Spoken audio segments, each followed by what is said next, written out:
নন্দরাজার বাড়িতে কৃষ্ণ এক এক করে 6 দিন পর্যন্ত কৃষ্ণ কৃষ্ণ জন্মের উৎসব তৈরি করছেন, উৎসব করছে। বাবা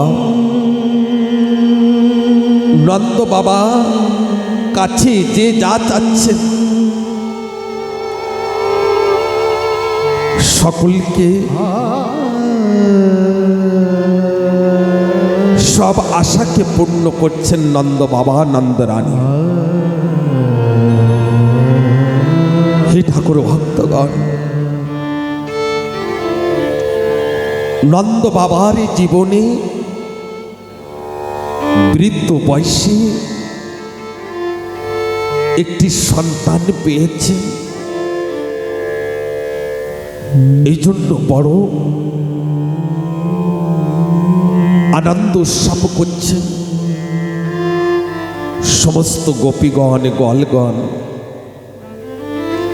ছুটে ছুটে নন্দ বাবার বাড়িতে যাচ্ছে। এদিকে নন্দ বাবা মনে মনে চিন্তন করছেন যে অনেক দিন হয়ে গেল মথুরার রাজা কংসকে কর দিতে হবে।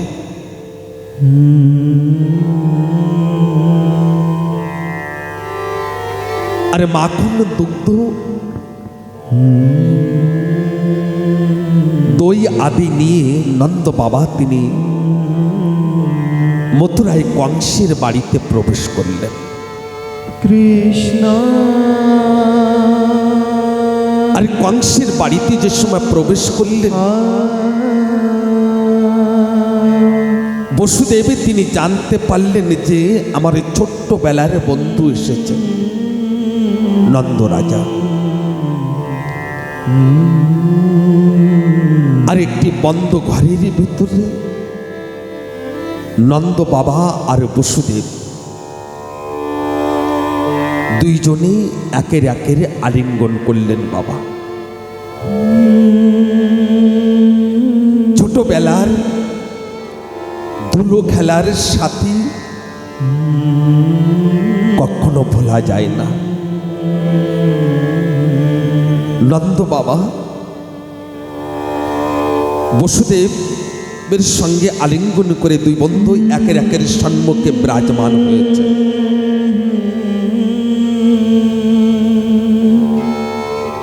বসুদেব তিনি দুই হাতে জোড় করে নন্দ বাবাকে বলছেন, বন্ধু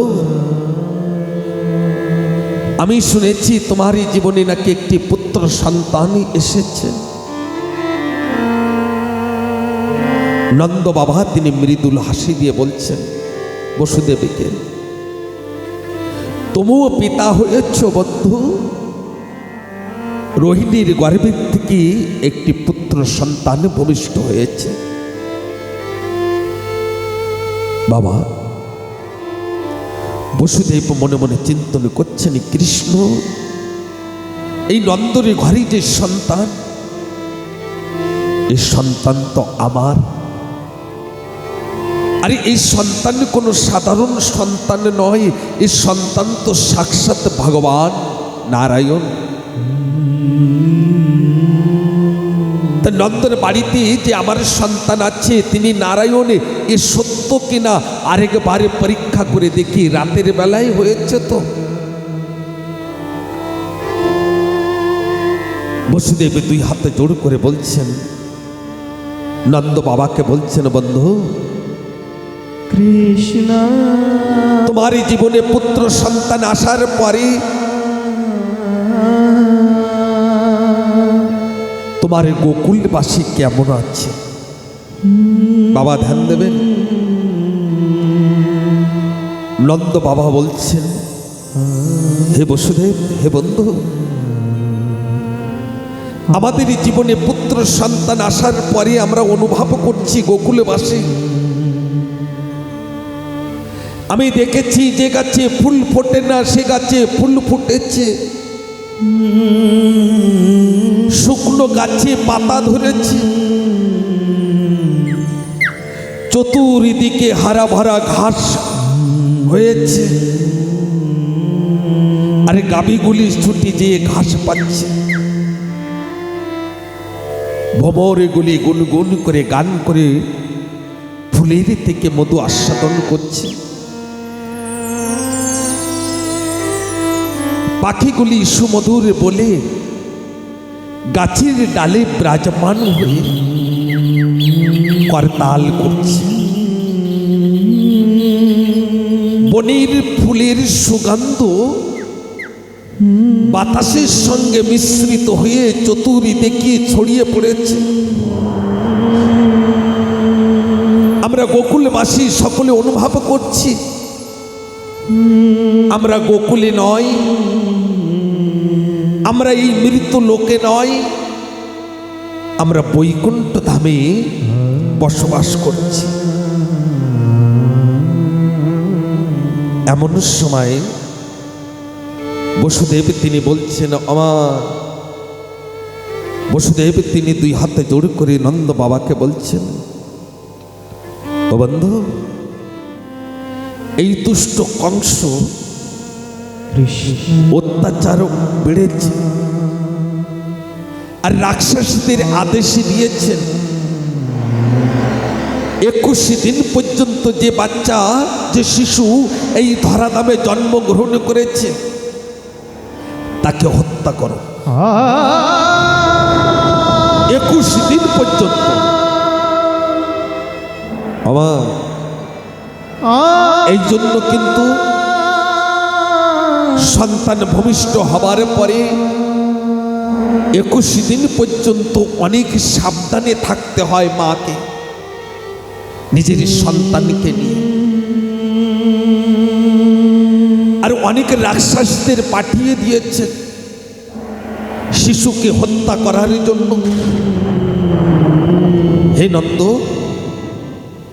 হে বন্ধু, তুমি অতি শীঘ্রই ফিরে যাও গোকুলে, কোনো বিপত্তি আসতে পারে। আর নন্দ বাবা তিনি কি করছেন, অতি শীঘ্রই ওই মথুরা থেকে গোকুলে ফিরে যাচ্ছে। এদিকে পুতনা নামের রাক্ষসীকে দুষ্ট কংস ডেকেছে, আর পুতনাকে বলছেন, হে পুতনা, যাও, নন্দ বাবার বাড়িতে একটি সন্তান এসেছে, ভূমিষ্ঠ হয়েছে, ওই নন্দর সন্তানকে তুমি যে হত্যা করো। পুতনা তিনি দুই হাত জোড় করে বলছেন, দাদা, আপনি আমাকে কাজ দিয়েছেন, কর্ম দিয়েছেন, তো অত্যন্ত ছোট কাজ দিয়েছেন। একটি শিশুকে হত্যা করার জন্য আমাকে পাঠিয়ে দিচ্ছেন। একটি বড় কর্ম আমাকে দেন না, বড় কাজ দেন না। আমার দুষ্ট কংস বলছেন, বাবা, ও পুতনা, এই যে নন্দ বাবারই জীবনে সন্তান আসার সম্ভাবনা নাই, কিন্তু নন্দর ঘরে যে সন্তান এসেছে ও সন্তান আমার মনে হয় বসুদেবের সন্তান। আর যদি বসুদেবের সন্তান হয়ে থাকে তাহলে সাক্ষাৎ স্বয়ং শ্রী হরি। তুমি এ কথা চিন্তন করো না যে নন্দর বাড়িতে যে সন্তান এসেছে ও সন্তান একজন সাধারণ বালক, সাধারণ বালক নয়। পুতনা বলছেন, দাদা, যদি সাক্ষাৎ শ্রীহরি এসে থাকেন তাও আমি হত্যা করে দেব, কেননা আমার কাছে কালকুট নামের বিষ আছে। এই কালকুট নামের বিষ যদি কেউ স্পর্শ করে তাহলে চলে যাবে। এই বিষকে আমি স্তনে লাগিয়ে ওই নন্দ রাজার সন্তানকে পান করিয়ে দেব, আর নন্দ রাজার সন্তান পান করে মারা যাবে। কংস বলছেন ঠিক আছে।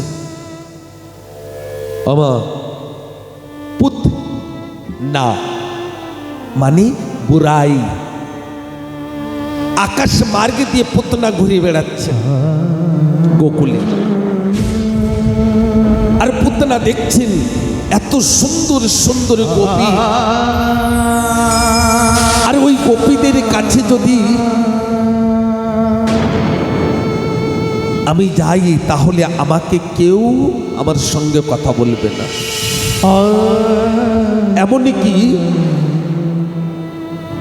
এমনকি ওই যশোদা ঘরের ভিতরে প্রবেশ করতে দেবেন না, যশোদা ঘরের ভিতরে প্রবেশ করতে দেবেন না। এই জন্য পুতনা কি করলেন বাবা, সুন্দর অপ্সরা রূপ ধারণ করেছেন। কেমন রূপ? অপ্সরা রূপ। আর অপ্সরা রূপ ধারণ করে ওই আকাশ মার্গের থেকে হাতে একটি কমল ফুল নিয়ে নেমে এসেছেন। আর যে সময় কমল ফুল নিয়ে হাতে করে নেমে এসেছেন, আর সব গোপীগণ ওর সৌন্দর্য দেখে সকলে পথ ছেড়ে দিচ্ছেন। আমার পুতনা এত সুন্দরী হয়েছে, কেননা রূপ ধারণ করেছে। একটি কথা বলবো ও ভাইয়া, এই উপরের রূপ কখনো দেখতে নাই, চর্ম দেখতে নাই। যদি দেখেন তা ভিতরের রূপকে দেখার চেষ্টা করতে হবে। আজকের পুতনার উপরে তো পরিষ্কার, কিন্তু ভিতরে কালো। কৃষ্ণ আমার দেখবেন যে কটা বেশি পরিষ্কার হয় না, ওই কটার কাজকর্ম ভালো হয় না, আর যে বেশি কালো হয় না তার কাজ ভালো হয়। কেননা ওই ভালো করে ডলতে থাকে, আরো পরিষ্কার যাতে হয়।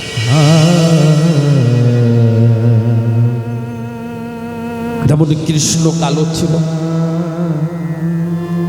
কালিমা কালো ছিল। আজকের পুতনা ওই যশোদার ঘরের সম্মুখে যে বলছেন, এ যশোদা, যশোদা। যশোদা ঘরের থেকে বাইরে এসে বলছেন, কে তুমি? পুতনা বলছেন, আমি ব্রাহ্মণী, আমি মথুরার থেকে এসেছি। আমি শুনেছি তোর জীবনে নাকি একটি পুত্র সন্তান এসেছে, তাই আমি আশীর্বাদ দিতে এসেছি, আমি তোকে বাধাই দিতে এসেছি। ও মা, কয়দিনের দিনে পুতনা এসেছিল? 6 দিনের দিন। এই প্রত্যেকটা কথা কিন্তু অমৃতময়। 6 দিনের দিনে পুতনা এসেছে। আর মা যশোদা তিনি বলছেন, আমি একটু কাজে ব্যস্ত আছি তো দিদি। হে ব্রাহ্মণী, তুমি এক কাজ করো, ওই দেখো ঝুল্লায় পাল্লায় আমার সন্তান আছে, তুমি যে না খুব আশীর্বাদ করবে, খুব আশীর্বাদ করবে। বাবা, এই জগতের সাধক তান্না ঠাকুরের কাছে কামনা করেন, ঠাকুর আমাকে মোক্ষ দাও, মোক্ষ। কিন্তু একটি মা সকল সময় ঠাকুরের কাছে প্রণাম করে একটি কথা বলেন, যে আমার সন্তানের জন্য ভালো থাকে, আমার পরিবারের জন্য ভালো থাকে, আমার পরিবারের জন্য সুখী থাকে। আজকের মা যশোদা তিনি ওই ব্রাহ্মণী চিন্তন করে পুতনাকে বলছেন, দিদি আমার সন্তানকে খুব আশীর্বাদ করবে, খুব আশীর্বাদ করবে, আর দীর্ঘ আয়ুর আশীর্বাদ করবে। আমার সন্তানের জন্য নিরোগ হয়, আমার সন্তানের জন্য আয়ু বাড়ে। আমার সন্তানের জন্য কোনোদিনই কোনো বিপত্তি না আসে। ব্রাহ্মণী বলছেন, পুতনা বলছেন ঠিক আছে বাবা। পুতনা এক পায়ে দুই পায়ে ওই কৃষ্ণ ঝুল্লায় আছে, ওখানে যে দেখছেন ঠাকুরের দিকে, দেখেই পুতনা বুঝতে পেরেছেন এ কোনো সাধারণ বালক নয়, এই বালকের হাতে আমার মৃত্যু হতে পারে। তা যদি আমি এই বালককে হত্যা না করে যাই তো দুষ্ট কংস আমাকে হত্যা করে দেবে, আর যদি বালকের হাতে যদি আমার মৃত্যু হয়ে যায় তাহলে আমার রাক্ষসী কুল ধন্য হয়ে যাবে, আমার আর রাক্ষস কুলের আর জন্মগ্রহণ করতে হবে না। এমন সময় আমা পুতনা কি করেছেন, স্তনে কালকুট নামের বিষ লাগিয়ে দিয়ে গিয়েছেন। আর পুতনা কি করেছেন, ওই কৃষ্ণকে নিজের কোলে উঠিয়ে নিয়েছেন। আর কোলে উঠিয়ে নিয়ে এদিক ওদিকে তাকিয়ে দেখছেন কেউ দেখছে কিনা। দেখছেন গোপীগণ নিজের কর্মে আছে, যশোদা নিজের কর্ম করছে, কিন্তু ঠাকুরের দুই নয়ন বন্ধ আছে। আর পুতনা কি করেছেন, নিজের স্তনকে ঠাকুরের মুখে তুলে ধরেছেন। আজ সময় ঠাকুরের মুখে তুলে ধরেছেন। ও মা মাইয়া, ওই দেখেন কথা কইতেছে। ও মা, আর আপনাকে বলছি, আপনাকে সামনে বসে হাসছেন কি চিন্তন করে, কথাকে শ্রবণ করতে হবে। কেন বলছি, এত টাকা পয়সা খরচা করে নৈনিতালের থেকে মশানত কৃষ্ণ মহারাজ এসেছেন, প্রত্যেকটা কথা অমৃতময়, একটি কথা যদি এদিক ওদিক হয়ে যায়, দুই একজন আছে 2 মিনিট বসে বলে ভালো লাগে না, উঠে হাঁটা দিচ্ছে, বলে এ আর কি শুনবো, এ তো আমি জানি। এমন তো মা পার্বতীও বলেছিলেন আমি তো সবে জানি, আর মা পার্বতী ঘুমিয়ে পড়েছিলেন আমার কথার সময়। আমি জানি কলিযুগের প্রত্যেকটা মানব জ্ঞানী, অজ্ঞানী নয়। এই জন্য কথাকে শ্রবণ করতে হবে। আমাদের জ্ঞান থেকেও আমরা অজ্ঞানী। বাবা পুতনা তিনি কি করলেন, কৃষ্ণকে নিজের স্তনকে পানে করাচ্ছেন। আর পুতনা অনুভব করছেন, পুতনা অনুভব করছেন যে আমার স্তনে নয়, এই কৃষ্ণ এই সন্তান আমার প্রাণ পান করে যাচ্ছে। আর পুতনা তিনি কি করছেন, কৃষ্ণকে বলছেন আমাকে ছাড়, আমাকে ছাড়। আর ঠাকুরও মনে মনে বলছেন, ঠাকুরও মনে মনে বলছেন আমি তো বেশি কাউকে আমি ধরি না, কাউকে আমি ধরি না, কিন্তু একবারই যাকে আমি ধরি না তাকে আমি ছাড়ি না। আর ওই ঘরের ভিতরে ছোটাছুটি করছেন পুতনা। আর যে সময় ঘরের ভিতরে ছোটাছুটি করছে পুতনা, ওই ঘরের ভিতরে থেকে বাইরে যে সময় এসেছেন, সেই সময় মা যশোদা তিনি বুঝতে পেরেছেন যে আমার সন্তানে যিনি কোলে করেছেন উনি কোনো ব্রাহ্মণী নয়, উনি রাক্ষসী। আর পুতনার নিজের রূপ ধারণ করেছিলেন। পুতনা কয় ফুট লম্বা ছিল, কত মাইল? শাস্ত্রে লিখছেন 12 মাইল লম্বা নাকি পুতনার শরীর ছিল। আর পুতনা তিনি কি করলেন, ওই কৃষ্ণকে ওই নিজের বক্ষে ধরে রেখেছেন। আর এদিকে মা যশোদা তিনি উচ্চস্বরে কাঁদছেন আর বলছেন হেরে গোপী রে, তোরা কে কোথায় আছিস? আমার সন্তানকে আমার সন্তানকে পুতনা আমার সন্তানকে রাক্ষসী উঠিয়ে নিয়ে যাচ্ছে। আমার স্বামী তিনি ঘরে নাই। ঘরে ফিরে এসে যে সময় আমাকে বলবে যশোদা আমার সন্তান কোথায়, আমি কি বলবো? আরে এদিকে সমস্ত গল পাখি অথবা গাবি আদি সকলেই ওই উচ্চস্বরে কৃষ্ণের দিকে তাকিয়ে ডাকছে। আর পুতনা কি করেছেন? ওই কৃষ্ণকে নিয়ে আকাশ মার্গে চলে গিয়েছে।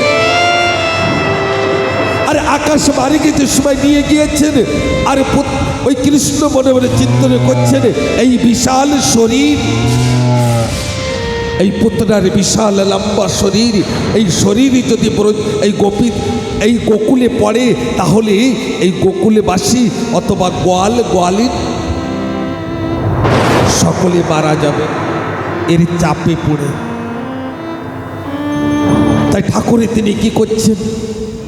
ওই আকাশ মার্গ দিয়ে যমুনার তটের দিকে আসছেন। আর এদিকে মা যশোদা কখনো অচেতন হয়ে যাচ্ছেন, আর কখনো চেতন হয়ে নিজের সন্তানকে ডাকছেন, গোপাল। নিজের সন্তানকে ডাকছেন, কাঁদছেন। আর পুতনার শরীর এসে ওই যমুনার তটে দিয়ে পড়েছে। শাস্ত্রে লিখছেন বাবা, ওই পুতনার লম্বা শরীর, ওই বড় শরীরের পরে নাকি বাসুই লাগিয়েছিলেন, একটি সিঁড়ি লাগিয়ে ওই পুতনার বক্ষের পরেতে নাকি কৃষ্ণকে নামিয়ে নিয়ে আসছেন। আজ নামিয়ে যে সময় মা যশোদার কোলে দিয়েছেন, আর মা যশোদা নিজের সন্তানকে বক্ষে জড়িয়ে ধরে মা যশোদা তিনি বেবৌর হয়ে কাঁদছেন আর বলছেন, হেরে গোপীরে, তোরা যা, কেউ গোধূলা আনে, কেউ গোমূত্র আনে, আমার এই সন্তানকে মন্ত্র স্তুপতি করে একে স্নান করিয়ে দে।